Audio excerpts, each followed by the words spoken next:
Tak perlu bohong, tunawisma itu ada di mana-mana. Ditulis oleh Panjat H dari siwar.com. Sebelum melanjut ke video, jangan lupa untuk subscribe supaya Anda terus mendapatkan informasi terbaru dari channel ini. Berbohong, agaknya sudah merupakan salah satu ciri khas kelompok pendukung Anies Baswedan. Coba perhatikan dari ormas pengusung sampai individu-individu pendukungnya. Tidak sungkan menghamburkan dusta demi membela diri, kelompok, atau junjungan mereka. Yang masih hangat adalah coletehan Munarman, Panglima FPI Ormas terlarang itu, bahwa anggota FPI tidak pernah membawa senjata tajam, hanya mengandalkan tangan kosong. Apakah maksud Munarman di sini soal makan nasi bungkus di musim demo? Kalau makan nasi bungkus di sela-sela unjuk rasa di jalanan, memang tidak perlu pakai sendok garpu. Bahkan lebih asik kalau makan bersama dari satu bungkus nasi. Kebohongan terbaru dari pendukung Anies adalah soal tunawisma atau gelandangan di kawasan Jalan Sudirman, Tamrin, Jakarta. Topik ini mendadak panas karena Menteri Sosial Risma dalam aktivitas belusukannya menemukan sejumlah warga yang kurang beruntung di jalan protokol tersebut. Menjadi ribet karena barisan pembela gubernur seiman termasuk wakilnya membantah fakta ini. Yang lebih tega adalah narasi. Sejak kecil saya di Jakarta tidak pernah melihat gelandangan di Jalan Tamrin Sudirman. Kemudian Said Didu menambah runyam dengan pamer-pamer alamat kantornya. Sejak tahun 1986 sampai 2019, saya berkantor di kawasan Tamrin. Dan tiap hari lewat Sudirman Tamrin, saya tidak pernah melihat ada gelandangan di jalan tersebut. Berani sekali orang ini mengatakan hal itu. Bahkan menyebut tahun 1986, di mana Jakarta, khususnya kawasan Sudirman Tamrin, belum semodern sekarang. Di masa itu, pedagang asongan surat kabar dan penjual teh botol sangat marak. Maka cara yang efektif bagi mereka adalah bermukim di tempat-tempat seadanya. Kawasan stasiun kereta api Sudirman merupakan salah satu kawasan favorit bagi mereka kala itu. Bahkan hampir seluruh stasiun kereta api yang ada di Jakarta dijadikan tempat hunian oleh tunawisma. Dan bukan cuma areal stasiun kereta api yang dikuasai, gerbong KRL atau kereta rel listrik dijadikan bagai pasar berjalan oleh mereka dengan menjadi pedagang asongan di kereta api yang melaju di kawasan Jabodetabek itu. Bagi pengguna KRL Jabodetabek, tempo dulu pasti ingat bagaimana pedagang asongan hilir mudik di gerbong, seperti pedagang teh botol yang mondar-mandir mendorong gerobaknya. Tak peduli bagaimana padatnya gerbong. Pedagang koran, penjual buah, rokok, dan sebagainya, semua barang kebutuhan sehari-hari bisa dibeli di gerbong KRL.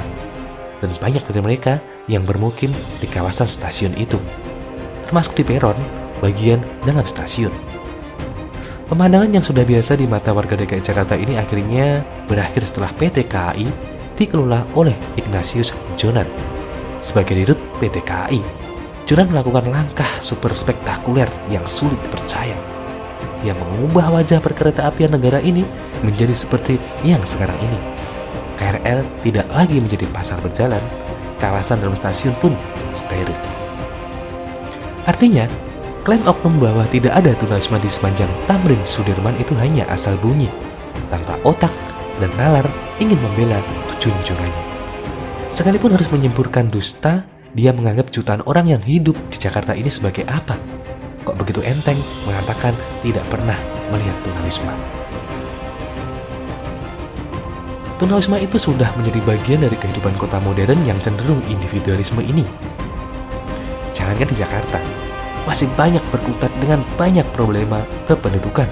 Di kota-kota metropolitan di seluruh dunia pun, warga yang homeless itu ada aja. Memang bukan kesalahan pemerintah kota semata, sehingga penyakit sosial ini sulit diberantas. Sebab nyatanya banyak di antara kaum tunawisma itu sepertinya merasa senang dan betah hidup di alam terbuka. Namun tidak lantas Pemkot pasrah dengan realita ini. Sebab kawasan kota harus steril dari penyandang penyakit sosial semacam ini atau apapun caranya. Mungkin dengan alasan menghemat uang, kaum tunawisma tidak mau mengontrak rumah atau kamar. Makanya mereka lebih memilih membuat gubuk darurat di pinggir rel atau bantaran kali. Padahal ini tindakan ilegal atau melanggar hukum. Suatu waktu bisa digusur atau dirazia petugas Satpol. Disinilah kesalahan pemerintah kota yang menyebabkan penyakit sosial semacam ini sukar diberantas. Petugas Satpol PP hanya merazia kolong jembatan dan menertibkan gubuk-gubuk liar, menelantarkan penghuninya begitu saja. Namun beberapa hari kemudian, setelah situasi dirasa kondusif, warga itu kembali mendirikan bangunan darurat di sana. Maka, apabila Pemkot DKI saat ini memang serius memberantas penyakit sosial ini, seharusnya mengadopsi cara Ahok dulu dan kini Risma.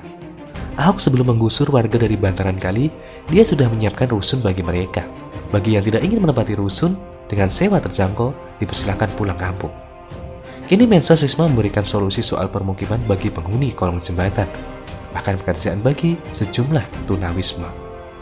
Jadi Pemkot DKI Jakarta ketimbang bersilat lidah mengatakan bahwa sejak kecil dirinya tidak pernah melihat tunawisma di Tamrin Sudirman, lebih baik sekarang bersinergi dengan Kemensos gaya baru ini, Neo Kemensos.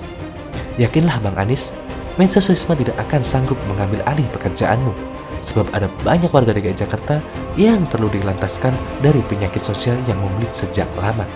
Mustahil Risma mengcover ini semua, apalagi daerah kerjanya bukan cuma DKI Jakarta, tetapi seluruh Indonesia. Gebrakan Risma ini hanya sekedar menstimulasi supaya Pemda DKI Jakarta tersentak dan giat bekerja, dan khusus pendukung Anies Baswedan. Tidak perlu membela gubernur satu ini secara membabi buta, bahkan dengan melontarkan kebohongan. Dosa. Tak perlu malu dan menutupi fakta. Yang namanya tunawisma itu ada di mana-mana di seluruh dunia. So, tak perlu harus berbohong.